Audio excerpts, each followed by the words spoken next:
Hello and welcome to my class. I am Neetu Karmakar और आज हम पढ़ने वाले हैं क्लास 11 का सेकेंड चैप्टर बायोलॉजिकल क्लासिफिकेशंस। इससे पहले हम एक चैप्टर पढ़ चुके हैं जिसमें हम फुल ऑन डिटेल जितना हो सकता था, जितना बुक में है, उससे कुछ एक्स्ट्रा पॉइंट के साथ हम कंप्लीट कर चुके हैं। आज हम पढ़ने वाले हैं बायोलॉजिकल क्लासिफिकेशन। इस सबसे पहले तो हम चैप्टर शुरू करने के टाइम ही ये बता देते हैं कि हमें क्या क्या पढ़ना होगा। मेन टॉपिक जो हमें कंप्लीट करना होता है सबसे पहले हम वो लिखवा देते हैं, लेकिन आज ये चैप्टर स्टार्ट करने से पहले मैं ये नहीं लिखवाई हूँ क्योंकि इसमें ज़रूरी नहीं था लिखना कि हम क्या क्या पढ़ने वाले हैं। इसमें बायोलॉजिकल क्लासिफिकेशन जनरली होता ही यही है। जो फर्स्ट चैप्टर में हम पढ़ाए थे उसमें ये आप सबने जाना कि उस क्लासिफिकेशन में क्या होता है, ग्रुपिंग यानी कि टैक्सोनॉमी में जो किंगडम होता है, किंगडम, फाइलम, वो सब में जो हम बायोलॉजिकल क्लासिफिकेशन के इस चैप्टर में किंगडम पढ़ेंगे। हम लोग जनरली 11th क्लास में जो है वो 5 क्लास किंगडम ही पढ़ते हैं। 5 क्लास किंगडम में इसमें से हम 5 ही कंप्लीट करेंगे, लेकिन उसमें से 3 जो है वो ज़्यादा डीपली पढ़ेंगे। एंड प्लांट और एनिमल किंगडम जो है 5 क्लास किंगडम में पहला है मोनेरा, प्रोटेस्टा, प्लांटी, फिर फंगी, एनिमेलिया, ये 5 हैं। लेकिन हम उसमें से फंगी पढ़ेंगे, उसके बाद प्लांटी एंड एनिमेलिया का एक सेपरेट चैप्टर ही है, 3rd and 4th, इसलिए उसको डीपली उतना इस चैप्टर में हम लोग नहीं पढ़ेंगे। हम लोग इसमें उसके अलावा प्लांटी एंड एनिमेलिया के अलावा 3 किंगडम जो है मोनेरा, प्रोटेस्टा एंड फंगी, उसको फुल ऑन डिटेल इसमें पढ़ेंगे कि किंगडम में क्या क्या होता है। उसके अलावा या आप एक 6 क्लास किंगडम बोल लीजिए उसको, या फिर ऐसा बोल लीजिए कुछ ऑर्गेनिज्म जिसको 5 किंगडम में कहीं पे भी जगह नहीं मिला, एक्स्ट्रा जो बेचारा किंगडम बोल सकते हैं, उस किंगडम को वायरस, लीचेस एंड वायरॉइड्स के बारे में हम पढ़ेंगे। वो कोई 6 क्लास किंगडम में नहीं है, बस वो एक्स्ट्रा कुछ ऑर्गेनिज्म है जिसको किसी किंगडम में जगह नहीं मिला, उसको हम लोग एक्स्ट्रा में पढ़ेंगे। तो सबसे पहले हम लोग स्टार्ट करते हैं कि किंगडम में कैसे कैसे बांटा गया। ठीक है, 5 क्लास किंगडम हुआ, क्या एक साथ ही ये जान लिया गया कि इसे 5 किंगडम में बांटा जाएगा ऑर्गेनिज्म को? ऐसा नहीं हो सकता है। हम जब भी किसी भी चीज़ को डिस्कवर करते हैं, किसी भी एक स्टेप में आते हैं कि ठीक है पूरे ऑर्गेनिज्म जितने भी लिविंग वर्ल्ड है, जितने भी लिविंग ऑर्गेनिज्म है उसको 5 क्लास किंगडम में रखा गया है, तो हम एक ही बार में ये नहीं बोल सकते, उसको बार बार डिस्कवर कर करके अलग अलग साइंटिस्ट ने बहुत सारे खोज किए हैं, तब जाके ये कहा गया है कि 5 क्लास किंगडम में हम लिविंग ऑर्गेनिज्म को रख सकते हैं। तो हम देखते हैं कि कैसे 1 2 3 करके हम लोग कैसे साइंटिस्ट जाने कि किंगडम कैसे कैसे डिवाइड किया जाए, 2 क्लास किंगडम में, 3 क्लास किंगडम में, 4 क्लास किंगडम में, 5 क्लास किंगडम में। आज के हम इस क्लास में हम ये पढ़ लेंगे कि कैसे 1 से लेकर मतलब कोई लिविंग ऑर्गेनिज्म के एक ग्रुप को अलग अलग ग्रुप में 2 3 4 5 तक के ग्रुप में बांटा गया, और किसने किसने बांटा, किस आधार पर बांटा, क्यों पहला जो अगर सबसे पहले 2 क्लास किंगडम में बांटा गया, किसी एक ग्रुप को 2 भागों में बांटा गया 2 क्लास किंगडम में, तो फिर क्यों ज़रूरी पड़ा? आखिर कोई तो फॉल्ट होगा उसमें जो फिर से 3 क्लास किंगडम में डिवाइड किया गया। 3 क्लास किंगडम में भी कुछ ज़रूर फॉल्ट होगा, तभी तो हम 4 क्लास किंगडम का ज़रूरी पड़ा। इसी तरह हम फॉल्ट के साथ हर एक किंगडम को पढ़ेंगे, 2 क्लास किंगडम, उसके बाद 3 4 एंड 5। सबसे पहले देखते हैं कि बायोलॉजिकल क्लासिफिकेशन है क्या। ये तो हम बायोलॉजिकल क्लासिफिकेशन जो कि चैप्टर 1 में कंप्लीट कर चुके हैं, लेकिन फिर भी बायोलॉजिकल क्लासिफिकेशन क्या है अगर हम ये बोले तो क्लासिफिकेशन में हम ऑर्गेनिज्म का ग्रुपिंग करने का मेथड जानते हैं, जिसमें से सबसे बड़ा ग्रुप किंगडम एंड सबसे स्मॉलेस्ट ग्रुप जो होता है वो स्पेसीज होता है। बायोलॉजिकल क्लासिफिकेशन को सबसे पहले एरिस्टोटल ने डिफाइन किया था, लेकिन उन्होंने उसे किंगडम का नेम नहीं दिया। ठीक है, उन्होंने एक ऑर्गेनिज्म, पूरे लिविंग वर्ल्ड में जितने भी लिविंग ऑर्गेनिज्म हैं उसको डिवाइड किया, उन्होंने ही सबसे पहले ग्रुपिंग वाला मेथड को अपनाया, लेकिन उन्होंने ये नहीं कहा कि इस मेथड को जो किंगडम बोला जाता है, उन्होंने किंगडम शब्द का उपयोग नहीं किया। तो आइए सबसे पहले उन्होंने किस आधार पर फिर ग्रुपिंग किया? अगर उन्होंने किंगडम नहीं बोला तो ग्रुपिंग करने का कोई तो मेथड होगा, उन्होंने ठीक है एरिस्टोटल तो थे वो सबसे पहले डिफाइन किए, लेकिन बिना किंगडम के नेम के, उन्होंने किंगडम का नेम नहीं दिया। तो एरिस्टोटल ने सबसे पहले लिविंग ऑर्गेनिज्म को, पूरे वर्ल्ड में जितने भी लिविंग ऑर्गेनिज्म है, पूरे ब्रह्मांड में जितने भी लिविंग ऑर्गेनिज्म है, उसको जो है उन्होंने दो कैटेगरी में बांट दिया। एक प्लांट को तो उन्होंने हर्ब, श्रब एंड ट्री में बांटा, मतलब कि घास वाला झाड़ी टाइप का, एंड ट्री मतलब पेड़ में प्लांट को बांटा, और एनिमल जितने भी प्लांट थे उसको हर्ब, श्रब एंड ट्री में बांट दिए, एंड जो एनिमल थे उसको with RBC and without RBC के आधार पर बांट दिया, कि जिस लिविंग एनिमल में जितने भी आए, मतलब कि जिसमें लोकोमोशन होता हो, जो कि चल रहा है, जो खा रहा है, ये सब क्या है वो एनिमल में माने। उसको इससे कोई फ़र्क नहीं पड़ता था एरिस्टोटल को कि कौन सा माइक्रो ऑर्गेनिज्म है, उसका डिफरेंस कैसे है एनिमल से। उन्हें बस प्लांट एंड एनिमल दो कैटेगरी में बांटना था। और जो एनिमल था उसका मानना ये था एरिस्टोटल का कि प्लांट के अलावा जितने भी ऑर्गेनिज्म हैं वो या तो विद आरबीसी होगा या विदाउट आरबीसी होगा। इसीलिए उन्होंने इसको डिवाइड करना ज़रूरी नहीं समझा। उन्होंने बस बोल दिया कि with RBC and without RBC के आधार पर हम एनिमल यानी कि प्लांट के अलावा जितने भी लिविंग ऑर्गेनिज्म है उसको बांट सकते हैं। तो एरिस्टोटल ने बस इतना ही डिफाइन किया, उससे ज़्यादा, क्योंकि वो किंगडम में और क्लासिफिकेशन में उसका कोई इंटरेस्ट नहीं था। वो ज़्यादातर जेनेटिक कैरेक्टर्स को डिफाइन करने में इंटरेस्टेड थे वो, तो इसीलिए उन्होंने इसको ज़्यादा डिफाइन नहीं किया और ना ही वो ये करना चाहते थे। वो तो बस एक ग्रुपिंग के लिए, ताकि उसको जेनेटिक कैरेक्टर को शो करने के लिए एक ग्रुपिंग चाहिए था, तो उन्होंने with RBC and without RBC को एनिमल एंड प्लांट। आप सुने होंगे कि ये जो एरिस्टोटल थे वो बॉटनी एंड जूलॉजी दोनों में से मिला के दोनों सब्जेक्ट को ये करने वाले साइंटिस्ट थे, दोनों सब्जेक्ट में डिस्कवर करने वाले साइंटिस्ट थे। इसीलिए तो वो सब फादर ऑफ बायोलॉजी भी बोला जाता है, क्योंकि बायोलॉजी में बॉटनी एंड जूलॉजी दोनों आता है, वो दोनों में इंटरेस्टेड थे। लेकिन इस टॉपिक को जो है, ये किंगडम को जो है सबसे बड़ा ग्रुप, जिसमें अगर किसी ऑर्गेनिज्म का ग्रुपिंग करने के लिए सबसे बड़ा ग्रुप जिसे हम किंगडम मानते हैं, किंगडम है, जिसे साइंटिस्ट किंगडम बोलते हैं, उसको नाम देने वाले, किंगडम को सबसे पहले डिस्कवर करने वाले लिनियस थे। इसीलिए फादर ऑफ टैक्सोनॉमी भी इसको लिनियस को बोला जाता है।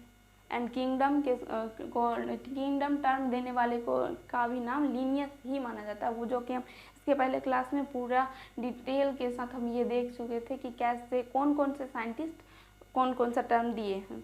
जितना भी साइंटिस्ट था सारा का नाम हम यहाँ लिखवा चुके थे। तो आज हम देखते हैं कि कैसे लिनियस ने कैसे एक ऑर्गेनिज्म के ग्रुप को, मतलब वर्ल्ड के सभी लिविंग ऑर्गेनिज्म को टू कैटेगरी में बांटा।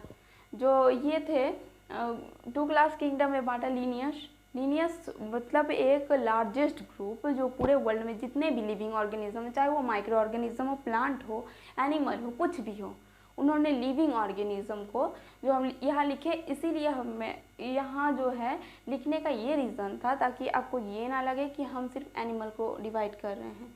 हम लिविंग ऑर्गेनिज्म चाहे वो कुछ भी हो, माइक्रो ऑर्गेनिज्म हो, प्लांट हो, जो भी हो, उसको टू कैटेगरी में लिनियस ने बांटा। एक तो plant kingdom and second animal kingdom. Plant kingdom and animal kingdom को उन्होंने किसी करेक्टर बेस पर, तो ये क्या होगा, क्योंकि लिनियस जो थे वो इसको ग्रुपिंग करने में ही उसका मेन सब्जेक्ट ग्रुपिंग करना ही था। जितना भी क्लासिफिकेशंस का ज़्यादातर रिसर्च है लिनियस के द्वारा किया गया है, मतलब वो काफ़ी इंटरेस्टेड थे इस टॉपिक पे।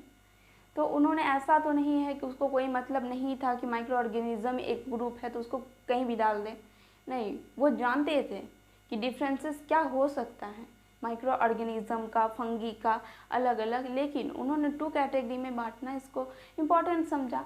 हो सकता है उन्होंने जो कैरेक्टरिस्टिक लिए डिवाइड करने के लिए, जैसे अगर हम कोई चीज़ को मान लीजिए पेन को डिवाइड करें, इसके पहले भी हम पेन का एग्जांपल दे चुके हैं। जैसे पेन का अगर एग्जांपल लें कि हमको दो कलर का पेन को डिवाइड करना है, एक ब्लैक एंड रेड को, चाहे हम वो कैसा भी ये हो, डिज़ाइन का पेन क्यों ना हो, हम इंक के आधार पर उसको डिवाइड कर रहे हैं कि उसका रेड इंक है, चाहे वो कैसा भी डिज़ाइन का, हम रेड वाले को एक साइड एंड ब्लू वाले को एक साइड कर रहे हैं। तो उसी तरह उन्होंने कुछ कैरेक्टरिस्टिक लिया जिसके आधार पर उन्होंने प्लांट किंगडम और एनिमल किंगडम में लिविंग ऑर्गेनिज्म को डिवाइड किया। Plant kingdom and animal kingdom के लिए उन्होंने जो कैरेक्टर लिया, कैरेक्टर बेस्ड ऑन क्या क्या था वो, cell wall and locomotion and उसका फूड हैबिट, ऑटोट्रॉपिक या हेटेरोट्रॉपिक। तो उन्होंने ये 3 कैरेक्टरिस्टिक को सबसे इम्पोर्टेंट बेस बनाकर ग्रुपिंग किया। क्या कि सेल में किसी भी लिविंग ऑर्गेनिज्म का सेल जो है उसका सेल वॉल है या सेल वॉल नहीं है।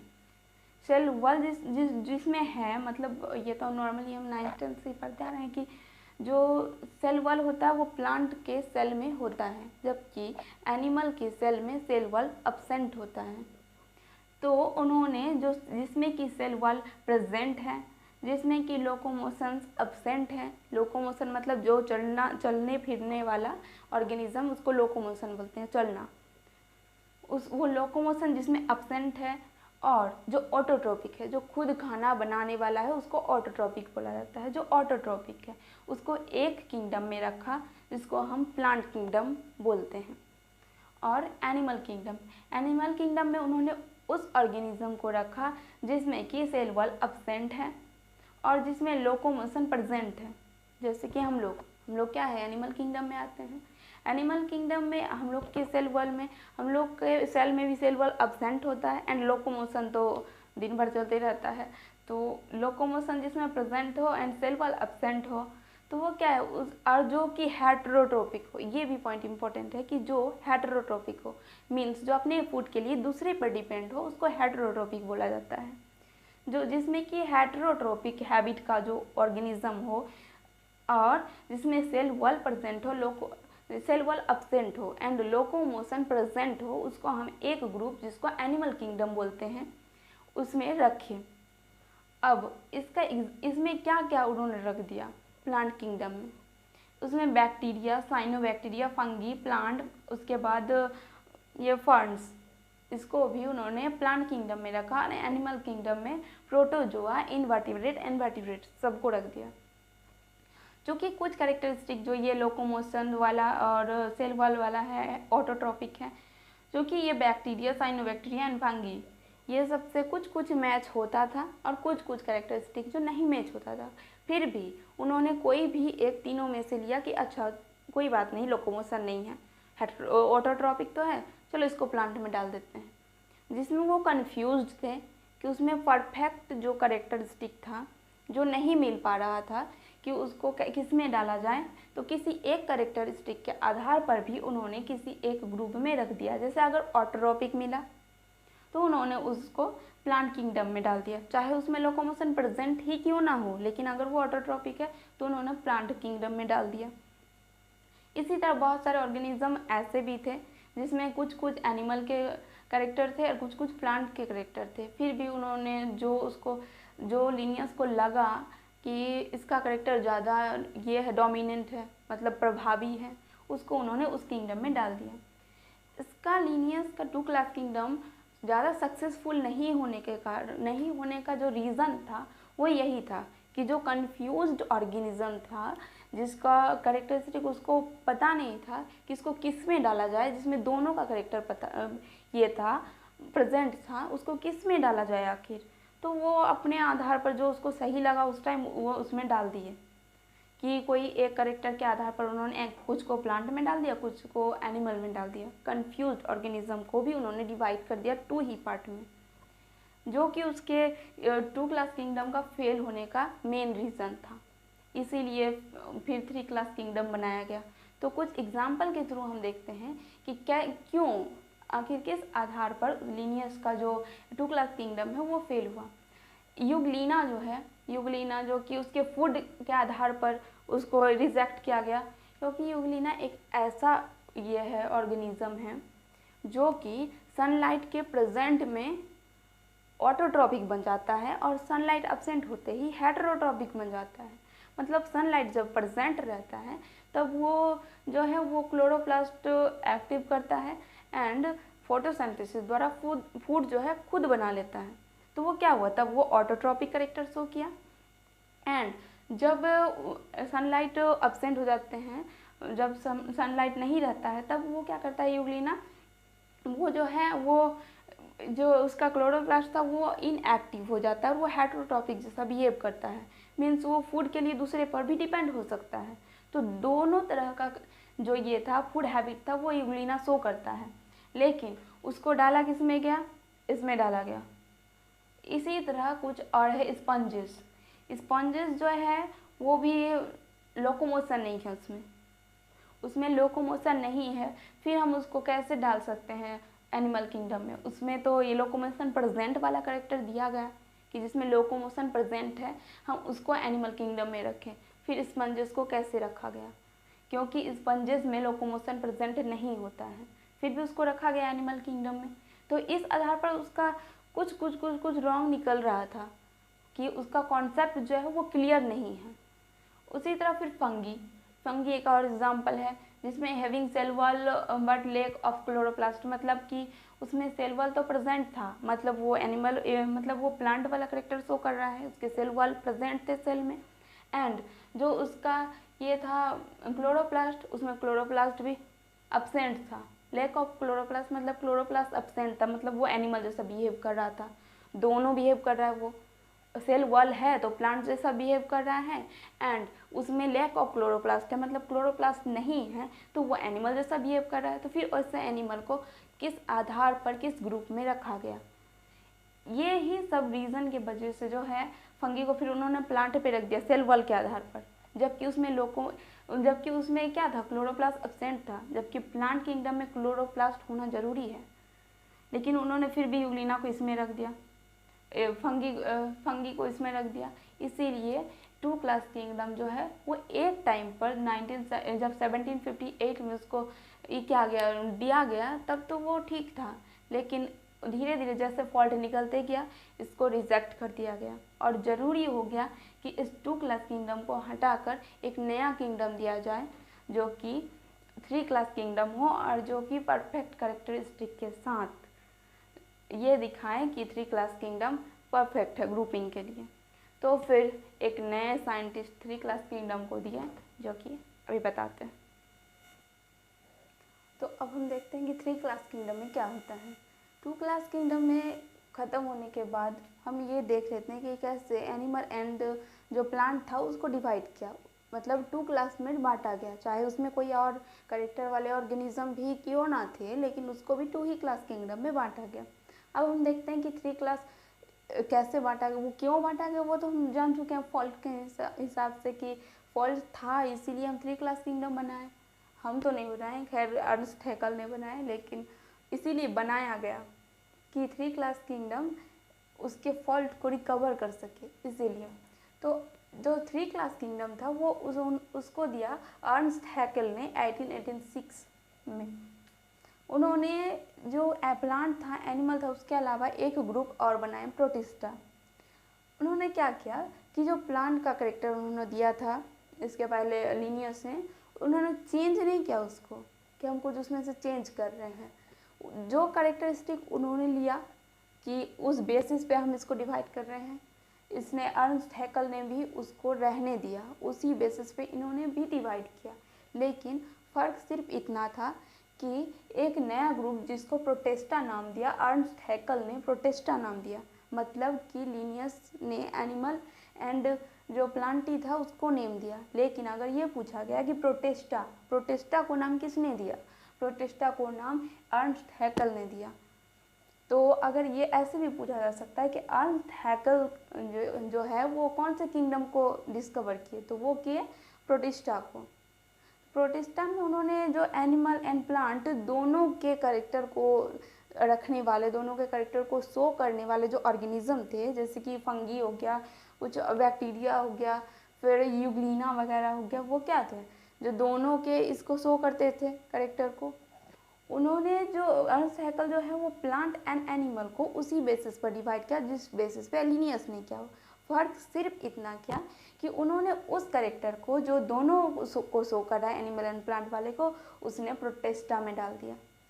ये काम किया उन्होंने कि दोनों को शो करने वाले को प्रोटेस्टा में डाल दिया।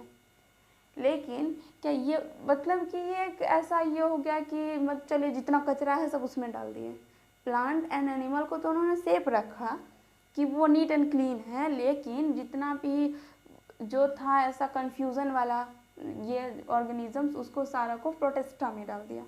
मतलब कन्फ्यूजिंग सारा ये इसमें रखने वाला जो करेक्टर को रखने वाला ऑर्गेनिज्म था उसको प्रोटेस्टा में डाला गया। ये तो एक ठीक है उन्होंने डाल दिया, दोनों ग्रुप को उन्होंने क्लीन कर दिया, लेकिन प्रोटेस्टा में क्या सारा ऑर्गेनिज्म सिमिलर ग्रुप का हो सकता है?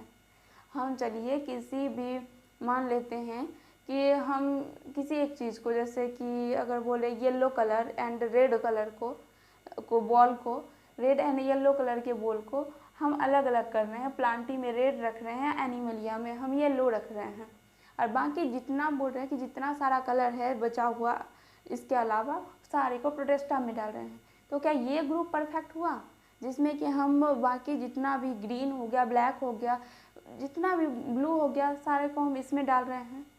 तो क्या ये ग्रुप ये दोनों तो ठीक है कि अपना रेड एंड येलो को लेकर एकदम परफेक्ट ये है ग्रुप है कि वो दोनों एक ही कलर का सारा बॉल रख रहा है, लेकिन क्या ये परफेक्ट है?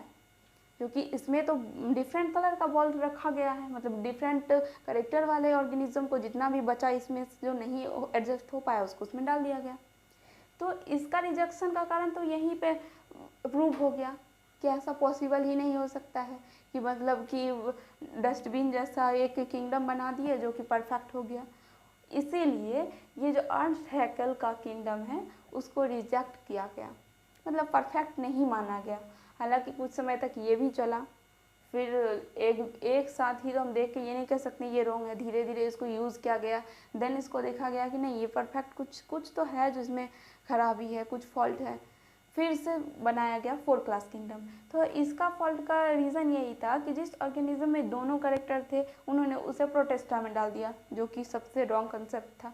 उन्होंने 2 किंगडम को तो क्लियर कर दिया लेकिन एक को पूरा अच्छा से नहीं किया, शो नहीं कर पाए वो, तो इसीलिए 4 क्लास किंगडम को दिया गया। 4 क्लास किंगडम को कॉपलैंड ने दिया, 1956 में उसका सेंचुरी लिखा हुआ है उन्होंने। इसके अलावा जो अर्न्स्ट हैकेल थे उन्होंने प्रोटेस्टा किंगडम दिया, उसी तरह कॉपलैंड जो थे उन्होंने मोनेरा एक्स्ट्रा जो किंगडम था उन्होंने मोनेरा नाम दिया उसको।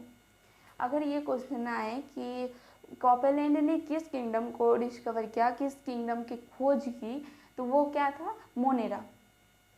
ऐसे अगर उन्होंने प्लांटी एनिमिलिया प्रोटेस्टा देखें तो ये तो पहले का ही है, उन्होंने क्या नाम दिया? उन्होंने तो उसे मोनेरा का नाम दिया।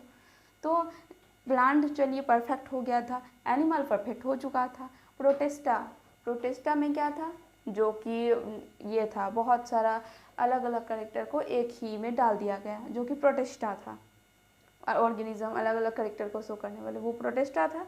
तो मोनेरा, तो उन्होंने मोनेरा को एक और ग्रुप लिया और अब जो प्रोटेस्टा में था उसको अलग अलग कर दिया कि कैसे ये दो बहुत सारा जो करेक्टर वाले थे इसको कैसे अरेंज किया जाए। उन्होंने प्रोटेस्टा के ग्रुप को अरेंज करने के लिए एक और ग्रुप बनाया मोनेरा।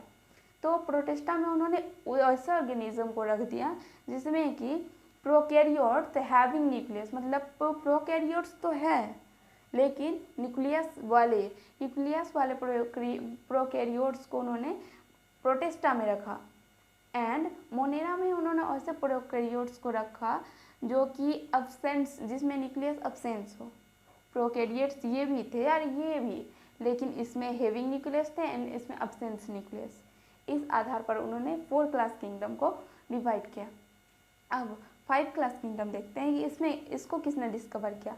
ये सबसे इम्पॉर्टेंट है और इसी को पूरे डिफाइन करके पूरे डीपली हम लोग को पढ़ना है कि 5 क्लास किंगडम को किसने दिया? R.H. व्हिटेकर ने। ये सबसे इम्पॉर्टेंट है और ये आज तक यही चल रहा है। हालांकि कुछ जब हम ग्रेजुएशन में या पीजी में जब पढ़ते हैं तब ये देखते हैं कि इसमें 6 क्लास किंगडम भी एक है जिसको अभी हम बस एक्स्ट्रा कुछ ऑर्गेनिजम्स के बारे में जैसे वायरोइड्स के बारे में पढ़ेंगे।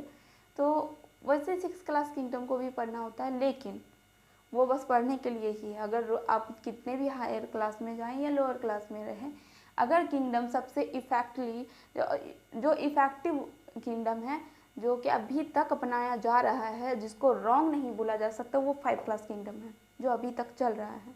हो सकता है कि और अरेंज किया जाए, कुछ इसमें भी फॉल्ट हो, इसके आधार पर और अरेंज किया जाए और 6 क्लास किंगडम को मान लिया जाए कि 6 क्लास किंगडम ही सही है, और ऐसे जैसे कि इसको रिजेक्ट किया गया, इसको रिजेक्ट किया, इससे भी इसको रिजेक्ट कर दिया जाए, लेकिन इसको अभी तक रिजेक्ट नहीं किया गया है।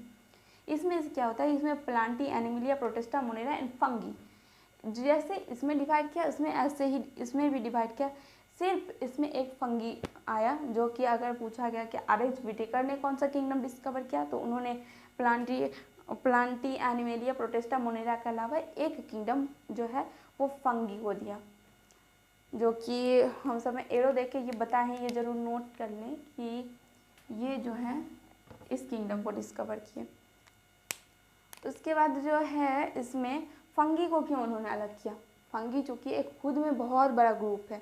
जब हम पढ़ेंगे किंगडम के बारे में इसी चैप्टर में पढ़ेंगे, डिटेल से पढ़ेंगे। फंगी में क्या होता है, फंगी बहुत बड़ा एक ग्रुप है, अलग अलग टाइप का ऑर्गेनिज्म इसमें बहुत ज़्यादा है, बहुत। जितना प्लांट एंड एनिमेलिया में है ऑर्गेनिज्म, उतने ही लगभग ऑर्गेनिज्म जो है उसको फंगी में भी है। तो इतने बड़े लार्ज ग्रुप में खुद का एक करेक्टर है, उसे किसी के आधार पर बांटने से बेटर होगा कि वो खुद एक ग्रुप बन जाए। किसी जैसे कि उसको प्लांट में रखें या एनिमल में रखें, तो कुछ कुछ डिफरेंस उसमें था, जो प्लांट से नहीं मैच हो रहा था, एनिमल से कुछ मैच नहीं हो रहा था, कुछ दोनों से मैच हो रहा था। इसीलिए बेटर था कि हम इन चारों ग्रुप में रखने के अलावा एक 5वां ग्रुप बनाया जाए, क्योंकि वो खुद तो एक छोटा सा ग्रुप नहीं था। अगर छोटा ग्रुप रहता फंगी में, कुछ ही ऑर्गेनिज्म के कुछ ही स्पेसीज होते, तो हो सकता था इस ग्रुप में रख दिया जाए, लेकिन फंगी का बहुत ज़्यादा स्पेसीज चुकी हैं, इसीलिए उसको एक और ग्रुप में रखा गया, ताकि उसको भी अच्छे से डिफाइन करके पढ़ा जा सके। ये बस इंट्रोडक्शन था कि कैसे सारा किंगडम जो है 2 किंगडम से लेकर 5 क्लास किंगडम तक ये किया गया, डिस्कवर किया गया। अब हम देखेंगे 5 क्लास किंगडम में फुल ऑन डिटेल कि कैसे 5 क्लास किंगडम में क्या क्या है, किसने कैसे उसको किया गया, डिफाइन किया गया, कौन कौन से स्पेसीज उसमें हैं। फुल ऑन डिटेल हम पढ़ेंगे 5 क्लास किंगडम नेक्स्ट क्लास में। तो थैंक यू सो मच। अगर आपको अच्छा लगा तो लाइक कीजिए, शेयर कीजिए, सब्सक्राइब कीजिए, ताकि हम आपको फुल एंड डिटेल ये सब पढ़ा सकें। Thank you.